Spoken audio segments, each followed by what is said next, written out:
Hey guys, just wanted to do a little video of our mineral collection, so stuff we've collected over some time. I'll go through it with you. I'll do my best to remember the localities where they came from. I'm not going to remember all of them. If you have any questions, just comment it and I'll get back to you as soon as I can with it. So let's start off here. So we'll start off the top shelf here. This is all the apatites we have, or at least most of them. So the big one back in the corner here, as well as some of these green ones, they are from Titanite Hill. These red ones here, I think the one back here, that would be your, oh, and as well as this one here, that would be the Miller property, or as you guys would know, the Lost Smart Mine. The yellowish one here, that would be from Mexico. These two here, they're bluish color. That would be your Canoe Lake Road Cut. So those two. This one here is from Dewitt's Corners. This one here, as well as the one over here, they are from the Yates uranium mine in Otter Lake, Quebec. And now if we move forward there, as you can see, these green ones that are very gemmy, they're all from the Liscombe deposit. And that pretty much takes care of the apatites. So now we move to titanites. So the big one in the back here is from Bear Lake. And to keep these short and sweet, the mix of them in the front here is either from Titanite Hill or the Miller property. Again, Lost Smart Mine. As well as these two bigger zircons here. They're from the Lost Smart Mine.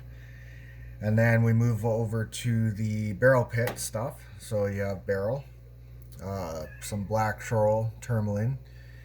This one here would be columbite. And there's a little nice zircon here that we got from there. And this is just a random matrix piece of pyroxene. Kind of nice. Okay, so on this shelf you have some green acircular adrian, that's some cancrinite and sodalite. Here you have some of these spinels from Quebec. The lavender purplish color ones on the left are from a dam, I forget the name, but the black one there is from the Parker mine. And we have some random mica in the back there. And in front of that you have some celestine from the quarries near us. This would be an uvite tourmaline. In front of that you have some feldspar. To the left of that's another type of feldspar, which is orthoclase. And then in the middle in the back there, so that would be some rhodochrosite from Mount St. Hilaire. And this would be some lazulite from the Yukon. This one here is some rutile. And in front of that is a nice little molybdenite.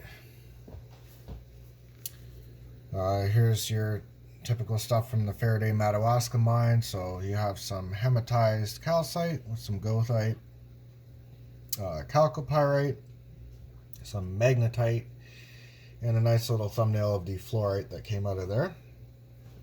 Now over here in the back, those would be andradite garnets from the Marmora quarry.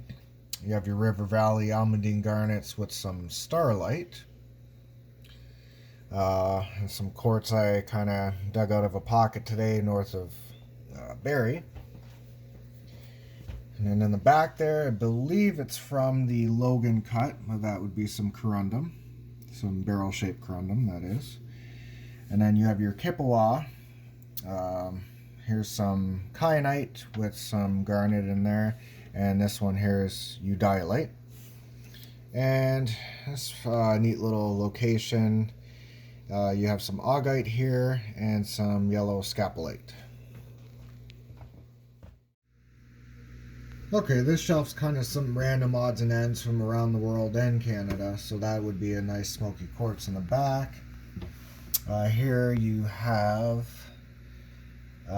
stuff from the Montrose occurrence close to us. So on the left in the thumbnail boxes would be a little bit of some clear fluorite. and in front of that is your sphalerite.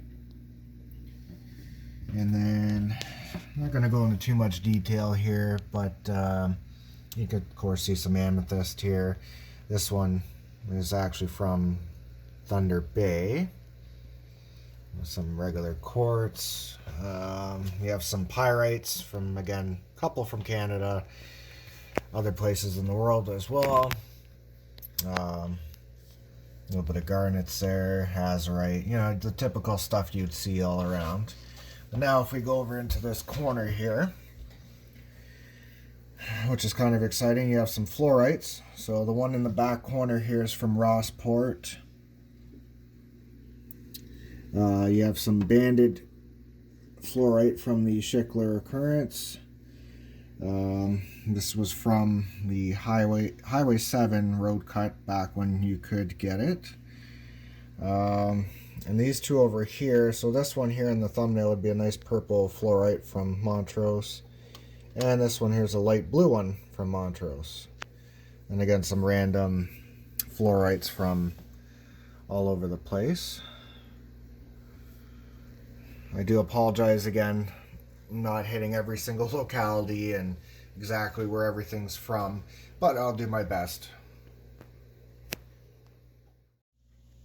Okay, in the last shelf here, these are some selenites from the Montrose Occurrence, and then you have some, this one here would be actinolite, and the rest of those there tremolite. Just some nice orange calcite, as well as some other little calcites. And then finally, actually let me move this out of the way, you have some diopsides from all different random places. Again, I can't really remember all of them, but you get the picture anyway. And so that concludes this cabinet.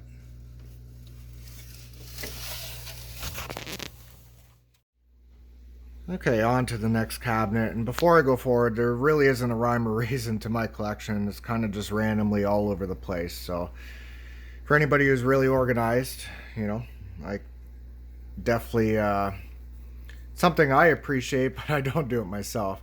So anyway, let's get into this one here. So you have some silver eyelet silver, as well as this nice wire floater. It's kind of hard to see in here. This one's from the cobalt area. Try the focus. Come on. There we go. Okay, you have some nickel line in the back. A little bit more random silver. And some gold specimens. And down here would be some copper ore. These would be some keralites from the Congo. Trying to pull one out here. As you see, pretty decent. One of my favorites, the sparolite I have. Actually a decent size. And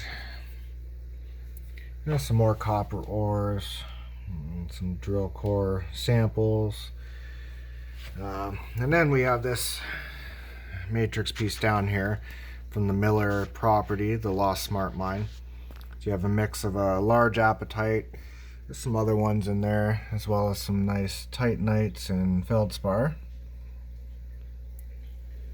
So yeah, that would be this cabinet.